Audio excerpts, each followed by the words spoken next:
Boa noite, senhoras e senhores, atenienses do meu coração. Tudo bem? Eu sou Gisele Anjos, estou aqui hoje para mais um Diálogos com a Atena.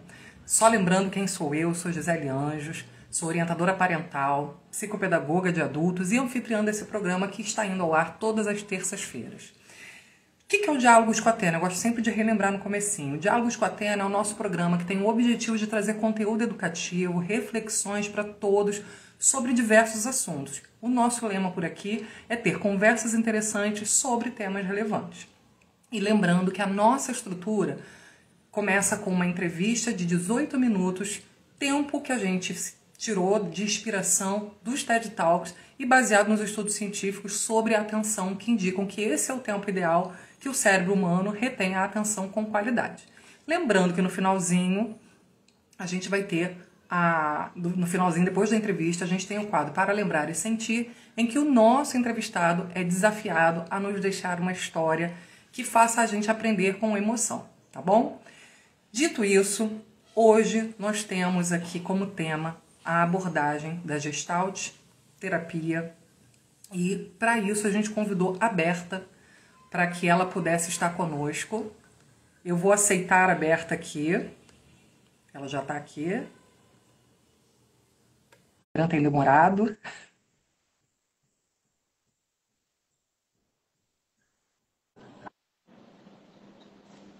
E aí, agora estamos ao vivo aqui com a Berta. Berta é uma querida na minha vida. A Berta é uma daqueles presentes que a vida traz pra gente. Uma pessoa que, assim, mudou a minha trajetória. Já falei isso para ela algumas vezes. E hoje a Berta está aqui para somar com a gente. A Berta, que é especialista em Gestalt terapia, e vai trazer um pouquinho dessa abordagem. E aí eu gostaria, Berta, porque assim, você é uma pessoa cheia de predicados, uma pessoa cheia de formações e experiências. Então eu gostaria que você mesmo se apresentasse hoje, porque assim, não quero cometer o erro de deixar nada de fora. Ai, boa noite, meus amigos. Tá me ouvindo bem? Tô te ouvindo bem. Tá todo mundo Ai, ouvindo bem? Quem tiver aí, dá um joinha. tô saindo de um resfriado e aí a voz está falhando um pouco. É um prazer, né, aceitar o convite e estar aqui disponível para falar de saúde mental, de psicologia, que é a minha paixão, né? Eu digo, é o segundo amor, mas você está pedindo para eu me apresentar, eu contar um pouquinho da minha trajetória, né?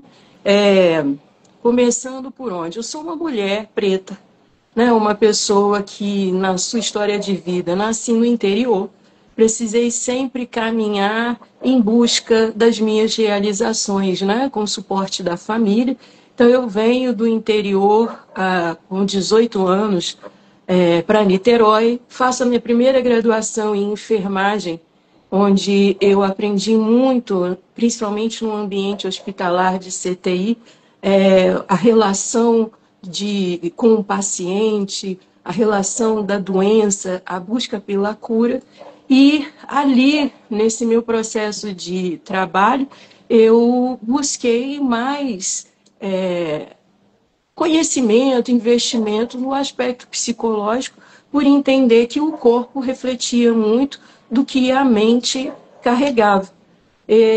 E também por experiências de finitude, né? Porque no CTI as pessoas começam a se pensar e pensar a própria vida, a própria história.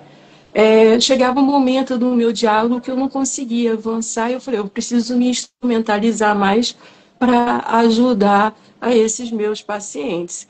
E comecei a minha jornada na psicologia e toda a jornada, né, todo o processo aponta caminhos que às vezes a gente nem sabe onde eles vão nos levar. E nesse processo, eu fazendo palestra, uma pessoa me convida para dar aula na Universidade Anhanguera, assim que eu me formo na psicologia, e eu achando que ia aliar a psicologia ao meu trabalho hospitalar, mudo completamente a experiência para a sala de aula e depois para a coordenação de um curso, quando eu assumi a coordenação de psicologia durante uns 7 anos. E dali foi também outra revolução, outro processo de aprendizagem. Esse na minha história profissional, Na história pessoal, eu tenho pós-graduação, na época em home care, então eu fazia atendimento domiciliar, e também, né, acompanhando o adoecimento na casa, junto com a família. Passei por pós-graduação na Gestalt terapia, que foi a abordagem que falou mais ao meu coração durante a formação. Fiz um mestrado em ciências do cuidado e saúde, então, né, aliando essa minha experiência já da enfermagem com a questão do cuidar, e aí esse fez total diferença para mim, porque não se pode pensar em saúde sem se pensar em cuidado e talvez até o autocuidado, que é uma das temáticas hoje que eu mais tento fortalecer, né, nos meus pacientes, da gente aprender a se cuidar. Né? Porque a gente vive uma sociedade onde se transfere muito para o outro decidir o que é melhor para você e você se deixa levar sem saber o que é melhor mesmo para você. Então, esse mestrado acrescentou muito. Eu tive ênfase no estudo e na pesquisa de pessoas com Alzheimer, e daí também, por isso, após em neuropsicologia, avaliação neuropsicológica, para que eu pudesse me instrumentalizar melhor. Então é Eu isso, acho que gente. Eu não ia fui falar tão bem quanto muito. você, contando sua própria história. Não me alongar muito, né? Que o Não, negócio é gente, aquilo, eu né? faço questão aqui nessa live hoje, né? Porque eu acho que assim, qualquer momento que a gente tem para agradecer, a gente precisa fazê-lo. E a Berta foi assim, uma pessoa que apareceu na minha vida num momento que eu estava passando muito difícil. A gente não teve relação, né, de terapeuta-paciente, mas no acolhimento que a Berta fez enquanto profissional, enquanto pessoa, né, enquanto ser humano, ela me ensinou e me mostrou caminhos que eu tomei para mim, né, Berta? Você que está aqui testemunhando isso agora, né, nesse programa e nesse vínculo profissional que a gente tem. Então, assim, eu acho que é aquilo, né? O psicólogo, o professor, ele não atua apenas quando ele está na sala de aula, quando ele está dentro do consultório, né? E a Berta para mim, assim, uma pessoa que apareceu na minha vida. A gente não tinha esse vínculo, né, de professor, a gente não teve vínculo de paciente, mas a Berta mudou a minha vida com a vida dela. E assim, eu não posso deixar de agradecer isso e agradecer também a sua presença aqui hoje, Berta, para que a gente possa divulgar um pouco, né, essa abordagem da psicologia que poucas pessoas, né, quem não é psicólogo não conhece, mas é uma abordagem que assim, me chama muita atenção pela forma como lida, né, com as questões, porque o nosso trabalho esse mês tem sido esse, né? Tem sido da gente tentar mostrar um pouco dessas abordagens terapêuticas que as pessoas não conhecem, para que assim a gente possa levar esse conhecimento para que a pessoa também possa, né, decidir amanhã ou depois uma linha terapêutica para trabalhar.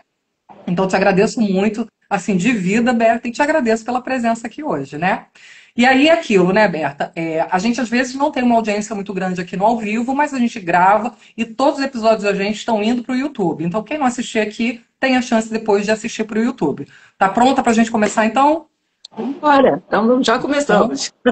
então vamos embora. Agora vamos começar com as perguntas, que esse é o bom, né? Então, assim, para a gente iniciar, como a gente está falando para o público, que não é um público de terapeutas, mas o público, né, o grande público, eu queria que você pudesse explicar para a gente de forma simples o que caracteriza essa abordagem da psicologia que a gente conhece como Gestalt terapia. Bom, a Gestalt terapia é uma abordagem que foi criada por Frederick Pils.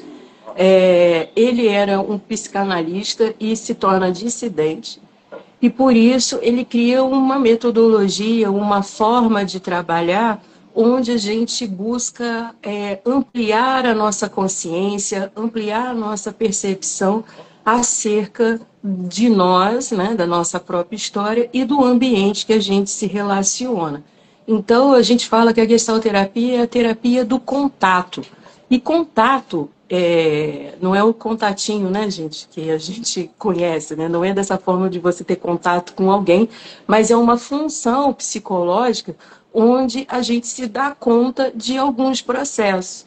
Então, no contato, quando eu me relaciono ou comigo mesmo, com o meu mundo interior, ou com o mundo externo, e essa relação me produz alguma mudança, eu fiz contato.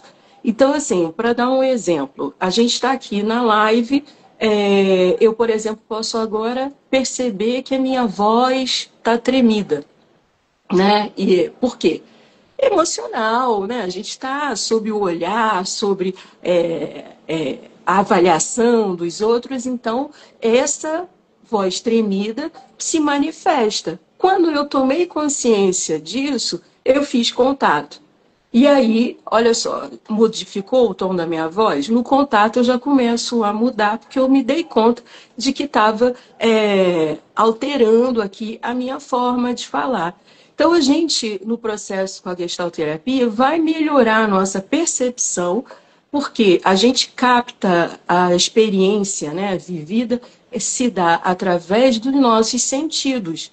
E a gente é muito pouco consciente das coisas que a gente está se relacionando.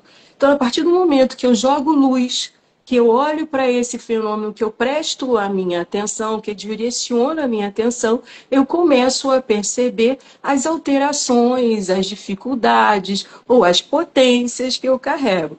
Então, a Gestalt, ela bebe na fonte de três linhas filosóficas, a fenomenologia, o humanismo e o existencialismo, e quando Pius casa esse construto junto com outros sete, né, porque ele não escreve sozinho a estrutura da gestalterapia, tem mais sete psicólogos junto com ele, inclusive uma é a esposa dele, a Laura Pius, não, então era o casal Pius, eles estão estruturando uma forma da gente olhar e perceber o mundo mais organizado.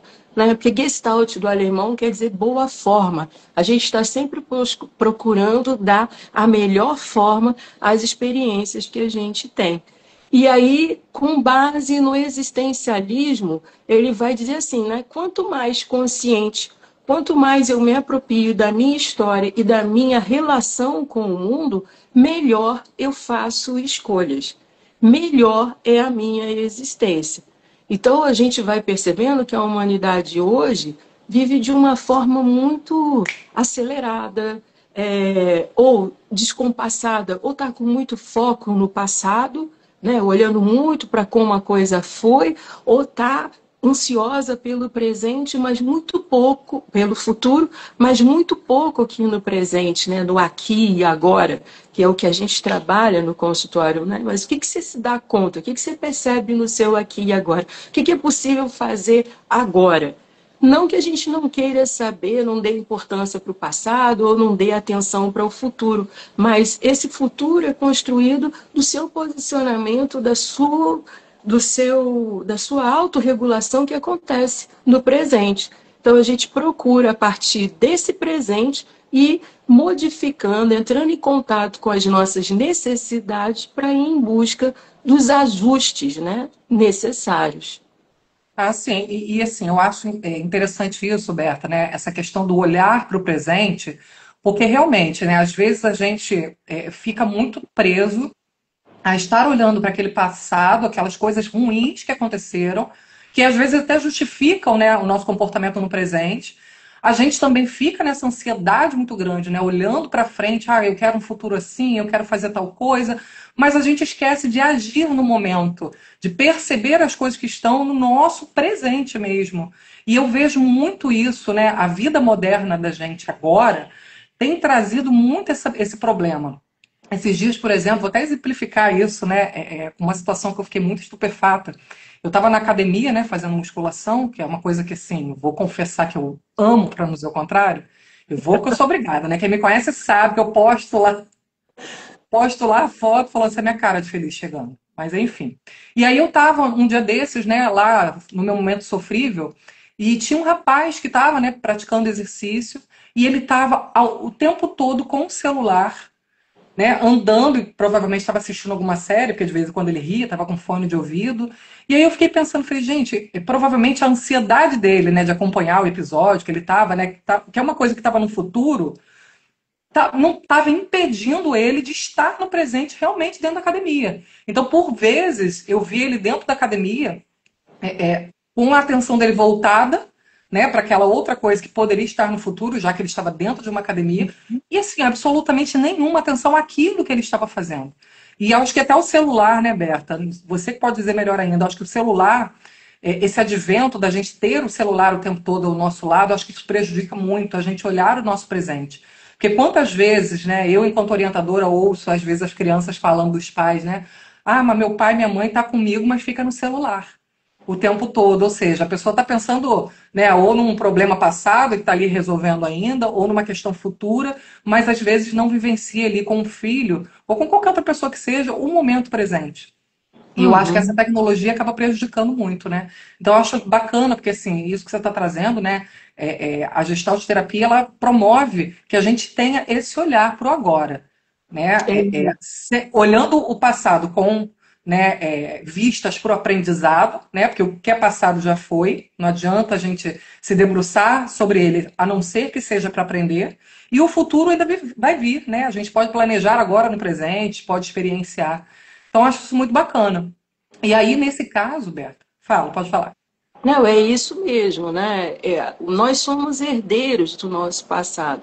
E toda a experiência vivida constrói quem a gente né? Mas existe uma parte em nós que a gente não se dá conta e não sabe, que é um vir a ser, que a gente fala muito na Gestalt, né? Que está em estado latente, de potência. E para esse vir a ser se manifestar, eu preciso estar aberto, estar disponível para a experiência e é, ter as dificuldades, né? O pessoal fica assim muito, poxa, mas a gente sofre, né? Cara, a vida, o movimento da vida é todo de transformação e de vencer obstáculos. E é assim que que o ser humano amadurece. A questão é, né, principalmente você apresentou falando, né, do cuidado aí com o Setembro Amarelo, né? É, como a gente leva, como a gente percebe a experiência, é que vai dar o tom. O que eu quero dizer aqui com isso? Dor, né, vai estar presente. Se você olhar desde de uma semente para ela poder se transformar numa flor ou numa árvore, numa planta, ela vive vários processos dolorosos, mas ela depois entrega a sua essência, né? Se a gente fizer a metáfora aqui de uma crisálida, né? De uma borboleta lá na larva, passa por um processo de metamorfose e aí se transforma no maior potencial dela, que é a borboleta. A mesma coisa se dá com o ser humano. Então, cada fase da vida, desde o momento em que a gente nasce, né, até o momento que a gente se despede dessa forma, a gente é atravessado por processos dolorosos às vezes. Mas como eu dou sentido a isso, como eu percebo isso, é que vai fazer a diferença. Então, eu tenho uma frase que eu gosto muito e levo para a minha vida. A dor é inevitável, o sofrimento é opcional. O que eu quero dizer com isso? Que quando eu dou uma carga muito grande para a experiência que eu estou vivenciando, esse vai à 10ª potência. E às vezes é só uma forma de você mudar uma posição, dar uma virada de chave, e você entende aquela experiência como só um degrau para o próximo que você vai. E aí você não fica cristalizado, fixado naquela experiência ruim. Então, muitas das vezes, eu vejo as pessoas repetindo histórias que já aconteceram, paralisadas nessa história, sem atualizar. Né? Eu vou dar um exemplo. Eu estava comentando esse final de semana aqui em família, a gente conversando, contando as agruras da infância, né? E aí eu me recordei, e é isso que a Gestalt vai trazer, né? Eu recordei uma situação de infância em que a professora me colocou de castigo porque eu derrubei um copo de suco. E na hora, né, que eu me dei conta disso, veio um embargo na voz, porque eu tomei aquela forma da menina lá com 6 anos, que estava tomando uma bronca porque derrubou um suco por uma questão de habilidade. Né? E o pessoal, nossa, mas essa experiência é tão marcante que hoje eu ainda trago ela aqui para o campo. Mas de que forma? Eu já não sou mais aquela menina que não sabia se defender, né? Então, quando eu vivi outra experiência de alguém, né, me chamando a atenção, se eu fico cristalizada lá e dou a mesma resposta da infância, que no momento foi ficar muito triste e sentir uma vergonha muito grande, isso na minha vida ia me paralisar várias vezes. Então, a gente atualiza, olha, aqui, olha, você agora já sabe responder, já sabe se defender, não precisa ficar naquela experiência ali da vergonha, nem se esconder e não fazer mais nada por medo de ser chamada a atenção. Então, é nesse ir e vir que a gente vai, né, que o Pius fala, né, de atualizar, de ter uma gestalt reorganizada para que você, na próxima vez, na próxima experiência que você tenha com alguém, né, com autoridade, não seja tão impactante para você por conta dessa memória infantil, que a gente nem sabe que está repercutindo no seu comportamento enquanto adulto depois, né?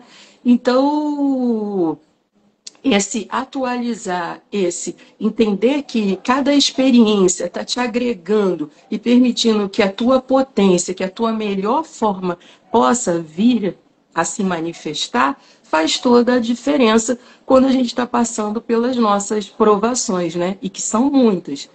E voltando ao que você falou da tecnologia, eu vejo que tudo é neutro, né? A tecnologia pode ser positiva quando bem usada, ou pode ser muito mal usada.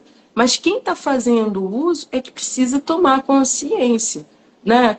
O que está levando os pais a não ter um momento de qualidade com os filhos? É muito trabalho? É muita demanda? Teve uma mudança de configuração pós pandemia, né, com home office, então às vezes os pais estão trabalhando, mas as crianças estão achando que eles estão se divertindo. Então é interessante um diálogo, né, uma explicação e acrescentar um tempo de qualidade para que essa criança ou esse jovem não se sinta deixado de lado em função do uso da tecnologia, né? Então a gente tem que ter muito cuidado, mas e também é tão novo que eu acho que está todo mundo aprendendo, né? Até que ponto eu deixo, até que ponto eu uso. É bom, né? Tem tanto estresse no dia a dia e você vai lá, né? Agora a série na palma da mão, né? Então tá um vendo um negócio num canto, o outro no outro. Então, assim, de novo, né? Voltar ao contato. Voltar a você se perceber e também entrar no contato com o outro, perceber esse outro que está te dando algumas informações. Sim, eu acho que é muito assim, a função da terapia, né, de forma geral é essa, é fazer com que a gente tome consciência do processo que a gente está sendo colocado, porque muitas vezes é isso, né, a vida vai passando e a gente vai nos processos que são automáticos, né, o tempo todo naquele automatismo, sem refletir de verdade as ações que a gente está tomando. E eu acho isso muito bacana, né, porque tomar consciência faz com que você possa escolher o que vai ser daqui para frente. Né? Então, quando você falou, por exemplo, essa questão, né, do seu trauma aí de infância, né, e de você poder ter contato com ele, ressignificar, isso acontece muito comigo, né, enquanto psicopedagoga. Por quê? Você falou aí, me veio na cabeça assim, praticamente todos os meus pacientes. Porque assim, hoje eles são adultos e enfrentam problemas de aprendizagem que foram gerados muitas vezes lá na infância. Então, esse discurso que você falou aí, eu fui chamada a atenção, e aí aquilo me gerou um trauma, mas aí hoje eu me posiciono de uma outra forma, é justamente esse o trabalho da psicopedagogia para os adultos. Porque eu já tive experiências com pacientes de eu pegar uma provinha de matemática para a gente fazer algum tipo de aferição, algum tipo de medição, e a pessoa começar a tremer. Ou seja, é um trauma tão grande que ficou de alguma situação lá atrás que a pessoa tem sintomas físicos graves ali, sabe? Então eu acho que isso realmente, essa tomada de consciência, por que que eu estou assim, né? Nesse pânico, como você mesmo falou, eu senti, né, a voz embargar, né, aquele bolo, porque é isso, a gente revive o trauma, né, lá de trás, e se a gente não tem consciência dele, a gente não pode fazer nada, a gente apenas sente, né? Porque o que a gente chama de trauma é uma memória que foi reforçada pela emoção, né?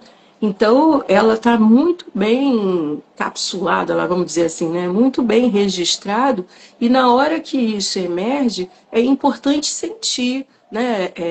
E dar um novo sentido, que aí vem a questão terapêutica, né? Quando eu revivo essa emoção, mas sob um olhar e um raciocínio, uma avaliação, ela deixa de ter o poder de ser aquela coisa inconsciente e que me toma.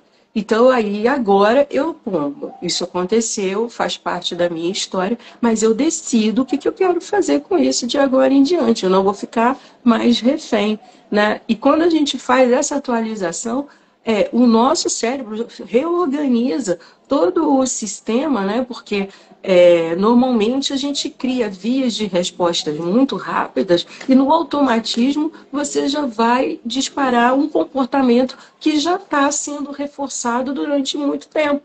Então, na hora que você para isso, você tem possibilidade de gerar um novo comportamento frente a uma situação semelhante. Então, por isso que é imprescindível o processo terapêutico. Eu diria que não precisa procurar só em casos de transtorno ou de sofrimento intenso. Acho que todo mundo poderia investir no seu autoconhecimento, porque quanto mais a gente se conhece, mais emerge a nossa potência, né? Às vezes você está usando o mínimo do seu potencial aí no dia a dia, e poderia estar avançando muito mais e mais rápido se tivesse investindo em si mesmo, né? E numa sociedade hoje que oferece tanto distratores, né, eu fico assim, como é que com tanta possibilidade a gente escolhe? Se você não sabe o que é melhor para você, você acaba não escolhendo nada e vai sendo levado, né? Hoje de manhã eu estava em sala de aula com os alunos, né, falando essa questão do Setembro Amarelo, e eu falei assim, olha, gente, são alunos de psicologia, eu falei, hoje eu vou falar com vocês quem cuida do cuidador. Né? Vocês vão ser cuidadores amanhã de pessoas e vejam que vocês pouco se cuidam. Né? Assim, eles saíram de semana de prova, então o nível de estresse, estavam aquela cara de abatimento, de cansaço. Né? Aí uma aluna virou para mim e falou assim, professor, eu estou esquecendo as coisas, né? Eu estou estudando muito, mas me pergunta do nada, eu esqueci. E aí eu falei assim, eu entendo, mas assim, qual é o momento que você está colocando prazer, né? A diversão. Não, o meu marido mesmo falou, eu só fico, saio de um livro, vejo um filme, não sei o que. Eu falei assim, tem que dar tempo, tem que dar pausa, tem que dar descanso. E isso é autorregulação, é como respiração. A gente precisa aprender isso, a respeitar limites. E é uma autoexigência, uma autocobrança tão grande, principalmente os estudantes, né, que esquecem que são pessoas com necessidades que precisam olhar para essas necessidades, que o mundo não vai acabar. E aí tem uma outra história, aí a outra falou assim, ai, mas eu me cobro. Eu falei, é o perfeccionismo, e tem muito. Ah, eu tenho que tirar 10, se não for, foi calma, né? Melhora um processo, mesmo que não seja o resultado esperado, mas com qualidade que você está gerando aprendizagem, do que essa cobrança de ter que dar conta e entregar um resultado. Né? A gente, a sociedade hoje do resultado, tem que apresentar resultado. Que resultado é esse com você morrendo no final da jornada, ou você inteiro, feliz, agregando saberes e conhecimento, né? Então tem muita coisa que a gente precisa estar avaliando no nosso dia a dia, que é contexto sócio-histórico, né? Porque não podemos desintegrar que a gente é um ser num contexto, numa época, num ambiente. E que nessa relação que a gente se constrói, né? A gente não vive isolado e fazendo do jeito que a gente quer. A gente é reflexo disso tudo. E aí, por isso que eu acho que a gestalterapia dá conta olhando esse ser biopsicossocial e espiritual. Muito bacana isso, Beta. E isso que você está falando a respeito, né, do rendimento, né? As pessoas têm sempre que render muito. E isso começa muito cedo na escola. Você vê uma criança hoje que está sendo alfabetizada, ela tem que gerar um número ali. Hoje a gente já tem muitas escolas que estão ficando à parte disso, né? A minha filha, por exemplo, agora está numa escola que não tem prova, né? Essa coisa da prova, a avaliação, um dia de prova. A avaliação dele é feita em processo.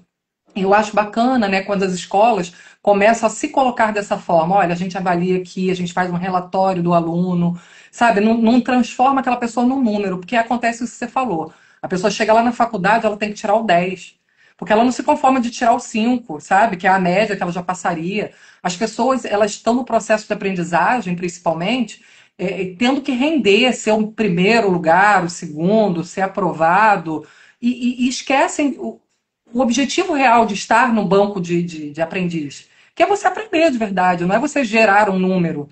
A gente sabe que hoje a gente tem, né, situações que as pessoas são ranqueadas, né, como o vestibular, por exemplo, um concurso público, mas a escola básica ela não tinha que ser assim.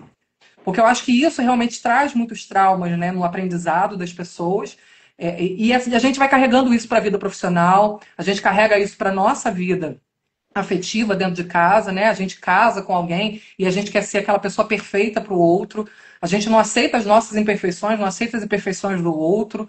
E isso é um adoecimento que é social, né? Como você falou, a gente não é um ser que tem uma única dimensão, a gente tem várias dimensões, né? E aí, Berta, eu queria que você aproveitasse, porque eu acho que assim, a terapia cognitivo-comportamental, TCC, é uma das mais conhecidas, né, abordagens da psicologia, pelo menos assim. Toda vez que a gente conversa, as pessoas falam, já fiz TCC, eu prefiro TCC, mas não conhecem outras abordagens. E eu queria que você aproveitasse esse momento que a gente está falando, né, de uma abordagem que as pessoas não conhecem tanto, para que você pudesse fazer uma comparação com o TCC, né, de como ela se diferencia desse TCC que é, né, mais conhecido, ou de outros, né, que você julgue importante aí fazer uma comparação para a gente entender a diferença entre as abordagens terapêuticas, para que a gente possa escolher, né, uma para a gente trabalhar. Mas é difícil o negócio de comparação, porque os objetos, né, de estudo são diferentes. Por exemplo, a TCC cognitivo-comportamental vai estar com um olho na manifestação do comportamento, num sistema de crenças que foi formado, né, a parte cognitiva, mas também ela trabalha a emoção, trabalha tudo que compõe o ser humano dentro da sua estrutura. Na Gestalt, a gente falou de percepção, né?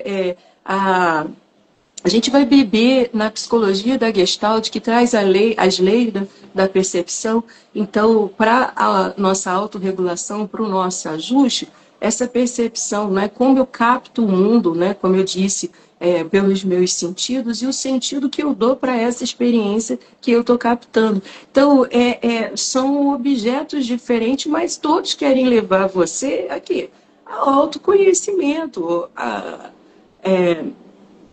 a apropriação de si mesmo. O que faz, eu acho que ser conhecido é a divulgação, né? E assim, o pessoal dentro, né, na questão da medicina baseada em evidências, terapia baseada em evidências, acaba que conversa melhor com as outras áreas e o pessoal fica com foco, aí os médicos reconhecem a TCC e aí também acha que só existe a TCC e a gente é um universo de teorias dentro da psicologia. E eu costumo dizer também que não é a abordagem, todas são maravilhosas, mas quando a pessoa encontra o terapeuta, porque a terapia se dá na relação. Então, às vezes, não é a técnica, não é a ferramenta que o terapeuta usa, mas a qualidade da relação que se feita entre terapeuta e cliente, que vai promover o processo. Então, na Gestalt, a gente usa experimentos, a gente faz, né, do espaço terapêutico como um simulador do mundo externo e a gente traz para dentro do consultório para que a pessoa experimente, entre em contato com as emoções, com os pensamentos, com os sentimentos, com uma determinada situação que é ali provocada ou que o inconsciente traz ali para o nosso atendimento e a gente vai trabalhar no aqui e agora essa experiência, mas não de uma forma diretiva. Eu não entro para a sessão programada. Hoje eu vou trabalhar crença limitante do meu paciente. Não.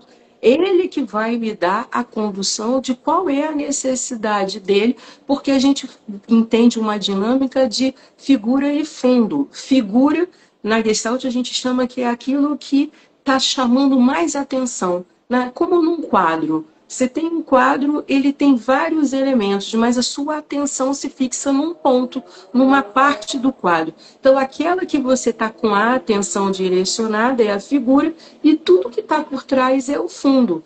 Não deixou de existir o fundo, mas a figura é o que interessa. E isso é uma dança. Quando chega na próxima sessão, esse quadro é o mesmo, a história de vida da pessoa, mas o ponto que ela vai trabalhar que se torna figura. Então, não sou eu que decido o que é que ela precisa trabalhar naquele dia. Eu trabalho com aqui e agora. É o que ela vai me trazer. Né? Então, eu brinco até com os alunos. Olha, não vem com essa história de querer saber, mas e aí, você resolveu aquele problema? Não, se ela não tocou no assunto mais com você, aguarda, porque não, tenha paciência e confie no processo, que é a hora que ela, na sua autorregulação, perceber que tem que falar do assunto de novo, ela vai trazer, porque senão você invade, né, o espaço de produção dessa pessoa. Né? Então, eu falo, calma, né? Você quer dar o desfecho, quer ver se ela resolveu a gestalt dela? Ela vai resolver. E não é na sua frente, né? Porque a terapia é isso. A gente só dá eu falo que é um peteleco, um disparo num processo que acontece fora do consultório, acontece na vida. Né? Então, o terapeuta precisa ter esse cuidado de que, assim, olha, você vai assistindo o processo. Né? Você não acompanha de perto, né? A gente vê os efeitos. Né? Então, tentar controlar, né, o que aconteceu, o que não aconteceu, com a gente não vai. E nem entrar armado, né? Hoje eu vou falar disso com ela, estou vendo que precisa falar disso. Eu, às vezes, até sinto, percebo que tem alguns pontos que a pessoa está evitando, né? A gente fala que é um bloqueio, ela faz mecanismos de evitação do contato, mas é do processo dela e eu não posso violentá-la, né? Então, não sei se ficou claro, se eu atendi a Sim, sim. sua Não, questão eu tô do. aqui pensando, né? Porque assim, na psicopedagogia não funciona desse jeito, Berta. Se a pessoa chegou com um assunto lá atrás, e aí passou uma semana, a primeira coisa que eu faço quando. Como é que ficou aquela situação? Me conta. Não, É antes. isso. Olha, eu tô em cólicas. Pois é, eu falo com os alunos, controle a sua curiosidade, eu brinco, a sua fofoquice, né? Assim, É, na exatamente, porque brincadeira, assim, porque aquela parte, né, da fofoca do ser humano, quero saber como é que terminou aquilo lá, se aconteceu. é isso, né? Enquanto terapeuta, você vai entender, não, né? No processo dela, do que está sendo o problema para ela, o que está sendo a dificuldade, ela vai trazer e, ao mesmo tempo, como a gente disparou vários eventos, ela mesma se dá conta e resolve. Nem tudo ela depende de você como terapeuta, porque o que você precisava ajudar era organizar o campo perceptual. Organizou o campo, pronto, isso generaliza, vai para as outras áreas da vida e quando vê a pessoa, ela está voando, indo muito bem. E Obrigada. deixa de ser um problema, né? E é Continua, né? A vida isso, continua. é isso. E exercendo a liberdade, né? Porque a gente, segundo Sartre, é condenado a ser livre, né? Então a gente vai buscar exercer a nossa liberdade, né? Que passa pela escolha, pela responsabilidade. E eu aprendendo isso, ninguém tira, né? Qualquer situação que se apresente, porque eu estou inteira, porque eu estou no aqui e agora, porque meu campo perceptual, assim, eu sei que estou mais consciente, né? Ou entrar num estado que a gente chama, né, de awareness. Não é consciência no conceito de estar acordado, de estar no estado de vigília, né? Mas é esse contato onde eu tenho meus insights, onde eu percebo as coisas mais rápido e faço mudanças muito rápidas, né? Tá certo. E, Berta, a gente, né, precisa se encaminhar para o nosso fim.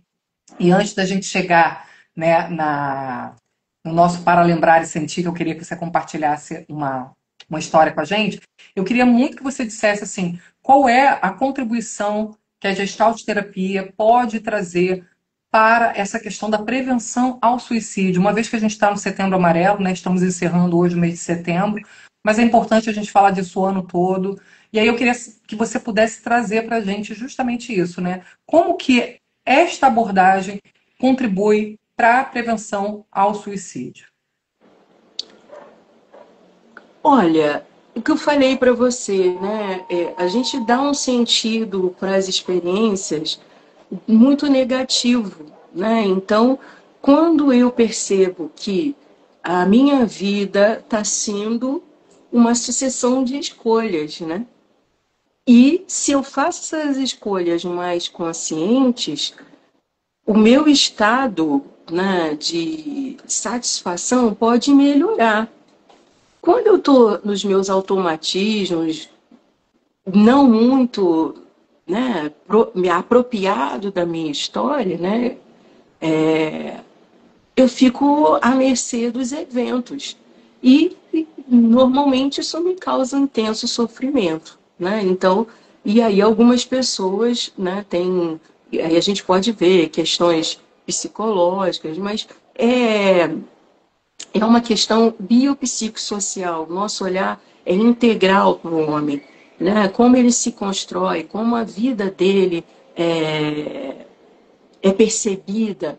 Então, isso que leva, às vezes, esse estado máximo de desesperança e de sofrimento. Então, a gente pode contribuir quanto mais você souber de você, quanto mais você descobrir a potência que você é, que você carrega, mais diferença você pode fazer na sua vida, né? Então, é isso, né? A gente não fala de suicídio, a gente prefere falar de valorização da vida, né? Essa vida tem várias nuances, ela não é estática, ela não é programada. A gente às vezes quer ter muito controle dos eventos, né? Essa questão do controle nos atravessa. E até hoje de manhã eu brinquei com a turma, né? Eu falei assim, gente, brinquei não, a gente estava falando de coisa séria, mas de soltar, né? Às vezes deixa aí, não fica fixado, não fica preso naquilo que você determinou, experimenta outras possibilidades, mas isso é uma desconstrução de um sistema, às vezes, que vem lá da família, né? As nossas heranças, então precisa atualizar. E Heráclito, um filósofo que eu adoro, né, traz um conceito de impermanência, né? O que é isso? A impermanência. A gente está em mudança o tempo todo. Ele vai dizer assim, olha, um homem não se banha no mesmo rio duas vezes, porque nem o homem é o mesmo e nem o rio é o mesmo. Então, assim, o que isso quer dizer? Que a gente está em constante mudança. Eu vou terminar aqui, se a gente ligar de novo, vai sair completamente diferente. A mesma pergunta que você me fez sairia diferente, porque eu já não sou mais a mesma. Eu estou atravessada pela experiência que eu vivi aqui com você, aqui e agora. Então, e às vezes a gente quer levar a vida de uma forma assim, muito padronizada, muito encaixada, muito fechada, e que ela está pedindo de você é flexibilidade, ó, se solta, se permite mais coisa, né? E isso diminuiria o impacto desse sofrimento, né? Essa atualização, essa percepção de si, de que tudo pode mudar, tudo passa, né? Todo o estado, né, emocional que você esteja vivendo vai passar, tanto da alegria, o momento que você está vivendo de alegria, ele tem um tempo, como o estado de sofrimento também tem um tempo. O que a gente precisa entender é o que tirar dessas experiências para agregar e somar mais. E o outro ponto, né? Não tentar resolver sozinho. Muitas das vezes está precisando de ajuda. E eu vejo as pessoas fechadas, e não se colocam, não falam, porque o outro não vai entender a sua necessidade. Você está precisando de ajuda, você precisa também ir atrás dessa ajuda, sinalizar, né, que precisa de ajuda. Eu acho que tem muita coisa que é dessa sociedade que a gente vive hoje, muito individualista também, né? Também acho que as pessoas perderam essa sensibilidade. Poxa, eu falei, né, falo com a turma, gente, um colega está faltando, o que está faltando? Alguém perguntou? Né? Esse cuidado, a gente antes tinha uma relação de um bom dia, mas você sabia o nome do vizinho, você conversava, você não via, você se interessava por que essa pessoa não está aparecendo mais. Hoje é menos um, né? Então, assim, esse tipo de sociedade está gerando esse sofrimento e a gente tem visto as pessoas se isolando cada vez mais e se fechando lá na sua conchinha, né? E a gente não funciona desse jeito. A gente ser social, né? É para aqui para fora, é para fazer movimento dentro, fora, né? Nessa impermanência. Isso que você está falando, Berta, me lembrou aqui uma situação que eu estava conversando com um pai, né, na orientação parental, e aí esse pai já tinha sofrido muito, né, na vida, e aí ele me fala que ele não gostaria que a filha dele sofresse tanto quanto ele sofreu. E aí Uhum. foi um momento, né, que eu perguntei para ele, eu falei assim, mas a gente não pode, né, enquanto pai e mãe, enquanto ser humano, a gente não pode é, é, impedir que o outro sofra. Mas a gente pode ser a pessoa para quem o outro, quando estiver sofrendo, corra. E aí eu acho que é muito isso, sabe? Eu pego muitos pais, assim, na orientação, e que tem essa ideia de que vão fazer a vida do filho uma vida sem sofrimento. E essas crianças, quando vão crescendo, elas não têm nem ferramentas para lidar com o sofrimento. E aí, é uma coisa que eu sempre falo, você não pode impedir o seu filho de sofrer, mas você pode ensinar ele a sofrer. Porque a gente não é ensinado a sofrer, a gente não é ensinado a pedir ajuda. A gente, é isso que você falou, a gente faz esse processo, né? Quando a gente está mal, a gente se isola, e nesse isolamento é que vai chegando essas questões mais graves aí da pessoa, eu não sei o que fazer, eu vou tirar minha vida, porque assim eu paro de sofrer, sabe? Então, eu acho que isso vem muito também da nossa infância, estruturada dessa forma. A gente não ensina aos nossos filhos a sofrerem. E eu digo isso até por mim. Eu não aprendi como Não, eu sofrer. diria assim, né? Não, nem é sofrer, mas é como buscar lidar com a experiência. Porque necessariamente o que o pai está imaginando que vai ser sofrimento para o filho, às vezes não é, vai ser uma outra coisa, né? Porque esse mecanismo de projeção, a gente parte da nossa experiência Sim. e acha que vai ser o mesmo com o outro. E não é, às vezes os filhos surpreendem, às vezes não. Eles surpreendem muito porque tem um outro processo de autorregulação acontecendo e se a gente instrumentaliza para lidar, né, eu diria, com a frustração, com os limites, com a vida, se prepara para a vida, ele vai ter que passar os percalços dele de aprendizagem. Essa Sim. é uma ilusão que os pais criam que vão proteger um filho. E o pai que acha que vai proteger o tempo todo está tirando a oportunidade dele ganhar a própria asa. Né? Na metáfora, né, dos pássaros, a mãe pássaro vai lá e empurra o filhotinho para voar. E ele só vai voar se ele aprender a bater a asa.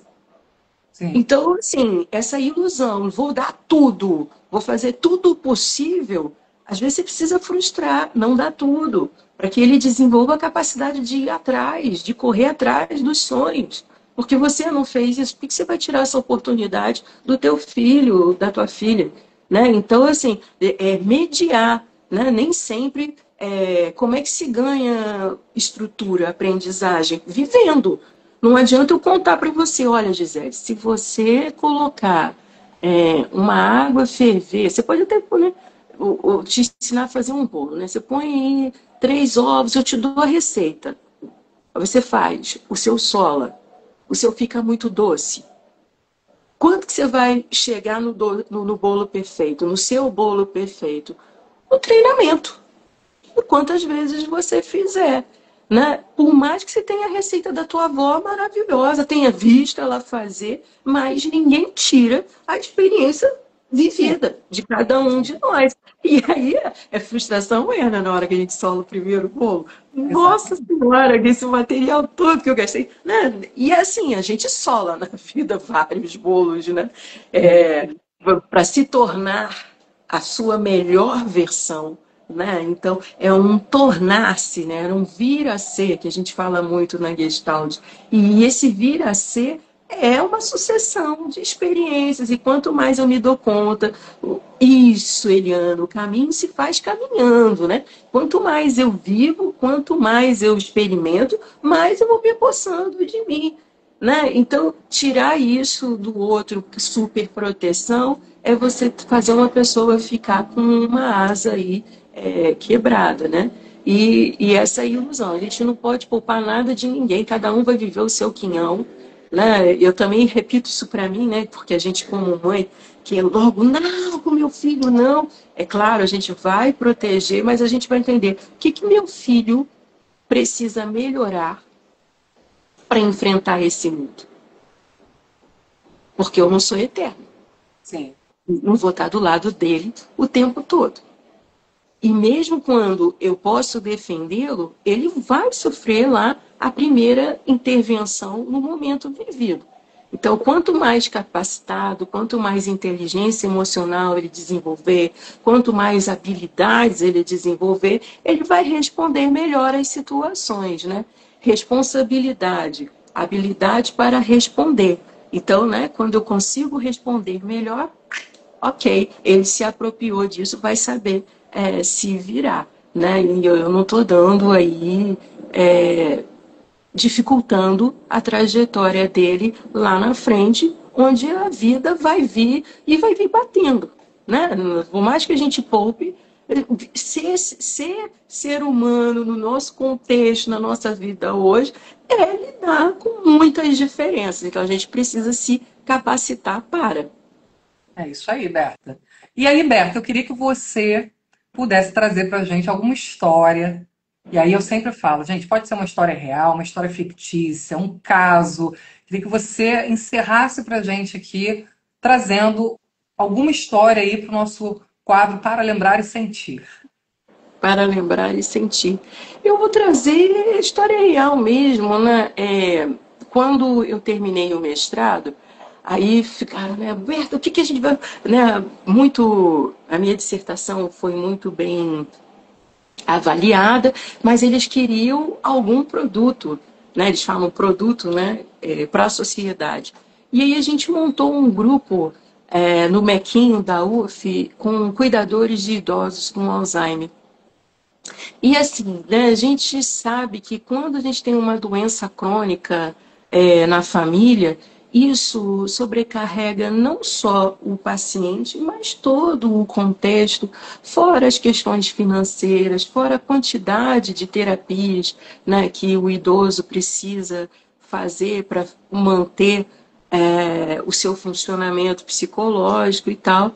E aí, nesse grupo, a gente começou, né, ali nos encontros, aí fazendo o resgate, porque a gente sabia que já tinha uma questão na memória, né? A gente sabe que o Alzheimer, né, é um quadro de demência onde você tem, a pessoa vai perdendo as suas informações, né, as suas aprendizagens e principalmente a relação com os familiares. E tinha um senhor que ia, que a esposa tinha Alzheimer, e um dia ele chegou muito triste, assim, porque durante a noite ela começou a gritar, né, em casa, porque tinha um estranho no quarto e que queria ir embora dali. E ele teve, né, os dois moravam juntos, e teve que chamar os filhos para poder acalmar, porque ela já não o reconhecia mais depois assim de 60 anos de casamento, né? Então, assim, olhar aquele homem, né, e ele se desfez, assim, né, de todo, né, chorar, idoso, né, e por ver que não tinha mais, né, aquela companheira que ele conhecia, que ele vinha ali numa lida já há alguns anos cuidando dela e ver que chegou nesse limite, deixou muito quase deprimido, né? A gente tinha um quadro ali. E aí a gente fez o acolhimento, escutou, deu espaço para ele, todo o grupo ali, né? Porque eu gosto muito da atividade de grupo. É, conversou com ele e tal. E assim, e aí nos outros encontros, ela diminuiu essas crises, né? Os filhos fizeram uma intervenção que ajudou, ela de vez em quando lembrava dele, mas ele mudou o posicionamento dele, tomou consciência, passou a se cuidar mais, a ir mais aos nossos encontros, e aí no final do ano ele gostava muito de música, ele era nordestino, trouxe os filhos e a gente fez uma festa e ele dançou, brincou, ela veio, brincou junto com a gente também. Então foi esse encontro em meio a uma situação que não iria mudar, né? Porque assim, não tem perspectiva, a perspectiva é de o quadro ir avançando, mas ele ressignificou ali a experiência dele e aprendeu a tirar o melhor de cada momento, porque é isso ali, né? No Alzheimer traz muito isso. Hoje a esposa está bem, então esse é o presente que eu tenho. Amanhã ela pode me botar para fora, esquecer que eu existo, esquecer quem eu sou, que eu sou o companheiro de vida e tá tudo bem, né? No dia seguinte eu vou estar lá. Então eu aprendi muito com esse grupo e com esse meu paciente em especial.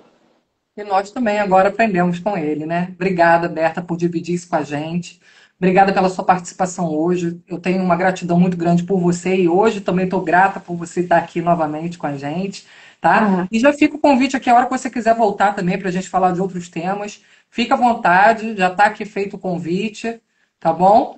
é só convidar. Você sabe que eu gosto de falar, né, de aquela coisa. Corta o microfone dela, que se deixar, a gente fica aí proseando, prosear tudo de bom, né? Ah, E aí eu me é. despeço, né, de vocês, gente, nesse setembro que se fecha, nessa vida que às vezes é tão dura. Vamos colocar um pouco mais de leveza, né, de poesia, de arte.